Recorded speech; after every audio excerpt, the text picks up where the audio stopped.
SSLC exam 3 ಬರೆದಿರುವಂಥ ಎಲ್ಲ ವಿದ್ಯಾರ್ಥಿಗಳಿಗೆ ಈ ಒಂದು ವಿಡಿಯೋಗೆ ಸ್ವಾಗತ. ನೀವು ಈಗಾಗಲೇ SSLC 3 ರಿಸಲ್ಟ್ ಆದರೆ ಈಗಾಗಲೇ ಬಂದಾಗಿದೆ. ಮತ್ತು ಈಗ ಬಂದುಬಿಟ್ಟು ತುಂಬ ವಿದ್ಯಾರ್ಥಿಗಳು ಫೇಲ್ ಆದರೆ ಆಗಿದ್ದಾರೆ. ಅದ್ರ ಜೊತೆಗೆ ತುಂಬ ವಿದ್ಯಾರ್ಥಿಗಳ ಮಾರ್ಕ್ಸ್ ಆದರೆ ಕಡಿಮೆ ಬಂದಿವೆ.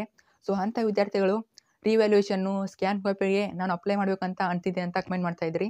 ಸೊ ಆದ್ದರಿಂದ ಈ ಒಂದು ವಿಡಿಯೋದಲ್ಲಿ ಯಾವಾಗ ರಿವ್ಯಾಲ್ಯೂಯೇಷನ್ ಸ್ಟಾರ್ಟ್ ಆಗ್ತದೆ ಮತ್ತು ಸ್ಕ್ಯಾನ್ ಕಾಪಿ ಯಾವ ರೀತಿ ಡೌನ್ಲೋಡ್ ಮಾಡ್ಕೊಳ್ಳೋದಂತ ಈ ಒಂದು ವಿಡಿಯೋದಲ್ಲಿ ಹೇಳ್ತೀನಿ. ಸೊ ಇದು ಬಂದುಬಿಟ್ಟು ನಿಮ್ಮ ಕರ್ನಾಟಕ ಶಾಲಾ ಮತ್ತು ಪರೀಕ್ಷಾ ಮೌಲ್ಯನಿರ್ಣಯ ಮಂಡಳಿಯಿಂದ ಬಂದಿರುವಂಥ ಸುತ್ತೋಲೆಯಾಗಿದೆ. ಸೊ ಇಲ್ಲಿ ಎಲ್ಲ ಡೀಟೇಲ್ಸ್ ಅಲ್ಲಿ ಕೊಟ್ಟಿದ್ದಾರೆ. ಈ ಒಂದು ವಿಡಿಯೋದಲ್ಲಿ ಎಲ್ಲ ಡೀಟೇಲ್ಸನ್ನು ನೋಡೋಣ.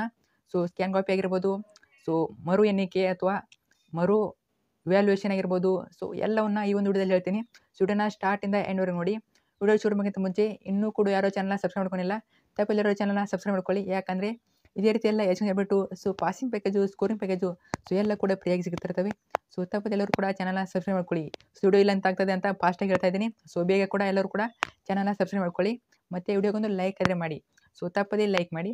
ಸೊ ಬನ್ನಿ ವಿಡಿಯೋನ ಶುರು ಮಾಡೋಣ. ನೋಡಿ, ಇದು ಬಂದ್ಬಿಟ್ಟು ಕರ್ನಾಟಕ ಶಾಲಾ ಪರೀಕ್ಷೆ ಮತ್ತು ಮೌಲ್ಯನಿರ್ಣಯ ಮಂಡಳಿ. ಸೊ 6ನೇ ಅಡ್ಡ ರಸ್ತೆ, ಮಲ್ಲೇಶ್ವರಂ, ಬೆಂಗಳೂರಿಂದ ಸೊ ಇದೊಂದು ಸುತ್ತೋಲೆ ರಿಲೀಸ್ ಮಾಡಿದ್ದಾರೆ. ಸೊ ನಿಮಗೆಲ್ಲ ಗೊತ್ತೇ ಇದೆ, SSLC ಎಕ್ಸಾಮ್ 2ನಲ್ಲಿ ಫೇಲ್ ಆಗಿರ್ತಾರೆ ಅಥವಾ ಕಡಿಮೆ ಮಾರ್ಕ್ಸ್ ಬಂದಿರ್ತದೆ. ಸೊ ಗೊತ್ತಿರ್ತದೆ ನಿಮಗೆ.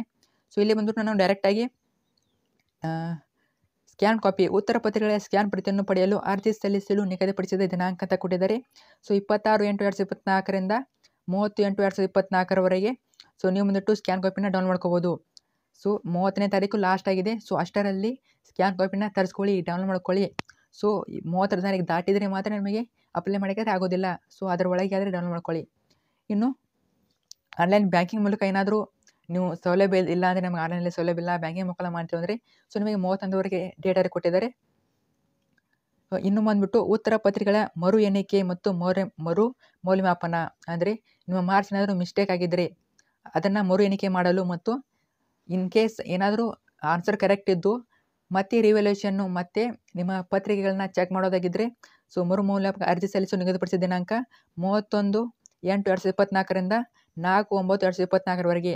ಸೊ 31ಕ್ಕೆ ಸ್ಟಾರ್ಟ್ ಆಗ್ತದೆ, 4/9/2024ಗೆ ಎಂಡ್ ಆಗ್ತದೆ. ಸೊ 4 ಡೇಟ್ ಒಳಗೆ ನೀವು ಅದನ್ನು ಮರು ಎಣಿಕೆ ಅಥವಾ ಮರು ಮೌಲ್ಯಮಾಪನಕ್ಕೆ ಅರ್ಜಿ ಆದರೆ ಸಲ್ಲಿಸಬೇಕು. ಸೊ ಇನ್ ಕೇಸ್ ಏನಾದರೂ ಮಾರ್ಕ್ಸ್ ಬಂದಿಲ್ಲ ಅಂದರೆ ಖಂಡಿತ ಅಪ್ಲೈ ಮಾಡಿ. ಸೊ ಇನ್ನು ಬ್ಯಾಂಕಿಂಗ್ ಮುಖಾಂತರ ಅರ್ಜಿ ಸಲ್ಲಿಸುವವರು 5/9/2024 ಡೇಟ್ ಕೊಟ್ಟಿದ್ದಾರೆ.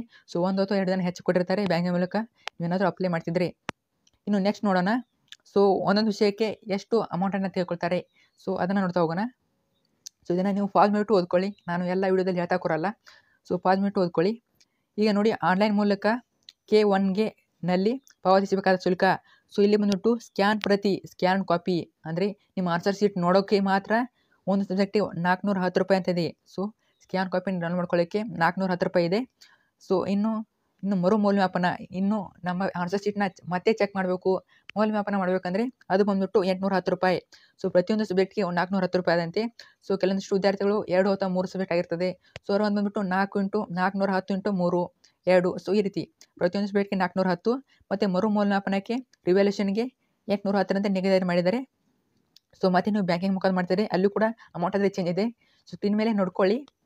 ಇನ್ನು ಇದರ ಬಗ್ಗೆ ಇನ್ನೂ ಡೀಟೇಲ್ಸ್ ಬೇಕೆಂದರೆ ತಪ್ಪದೆ ಕಮೆಂಟ್ ಮಾಡಿ. ಇನ್ನು ಇಲ್ಲಿ ಕೆಲವೊಂದಿಷ್ಟು ಸರ್ಕ್ಯುಲರ್ ಇನ್ಫಾರ್ಮೇಷನ್ ಕೊಟ್ಟಿದ್ದಾರೆ, ಸ್ವಲ್ಪ ಪಾಸ್ ಮಾಡಿಬಿಟ್ಟು ಓದ್ಕೊಳ್ಳಿ. ಸೊ ನಿಮಗೆ ಯೂಸ್ ಆಗ್ಬೋದು. ಸೊ ನೋಡಿ, ಇಲ್ಲಿ ಇನ್ ಕೇಸ್ ಇದ್ರ ಬಗ್ಗೆ ಏನಾದ್ರು ಡೌಟ್ ಇದೆ ನಿಮಗೆ, ಸೊ ಇಲ್ಲೊಂದು ಕಾಂಟ್ಯಾಕ್ಟ್ ನಂಬರ್ ಕೊಟ್ಟಿದ್ದಾರೆ ಅವರು. ಸೊ ಅದಕ್ಕೆ ಕಾಂಟ್ಯಾಕ್ಟ್ ಮಾಡಿ. ಸೊ ಇಲ್ಲಿದೆ ನೋಡಿ, ಫಲಿತಾಂಶದ ಮೌಲ್ಯಮಾಪನಗೊಂಡ ಉತ್ತರ ಪತ್ರಿಕೆಗಳ ಸ್ಕ್ಯಾನ್ ಪ್ರತಿ ಪಡೆಯಲು ಮತ್ತು ಮರು ಎಣಿಕೆ ಮರು ಮಾಪನಕ್ಕೆ ಅರ್ಜಿ ಸಲ್ಲಿಸುವ ಕುರಿತು ಯಾವುದೇ ಮಾಹಿತಿ ಪಡೆಯಲು ಕೆಳಕಂಡ ಸಹಾಯವಾಣಿ ಸಂಖ್ಯೆಗಳಿಗೆ ಕರೆ ಮಾಡಿ ಮಾಹಿತಿ ಪಡೆಯೋದಾಗಿದೆ. ಏನಾದರೂ ಡೌಟ್ ಇದೆ ತಪ್ಪದೆ ಕಮೆಂಟ್ ಮಾಡಿ. ಸೊ ವಿಡಿಯೋ ಒಂದು ಶೇರ್ ಮಾಡಿ ಮತ್ತು ಲೈಕ್ ಮಾಡಿ. Thank you.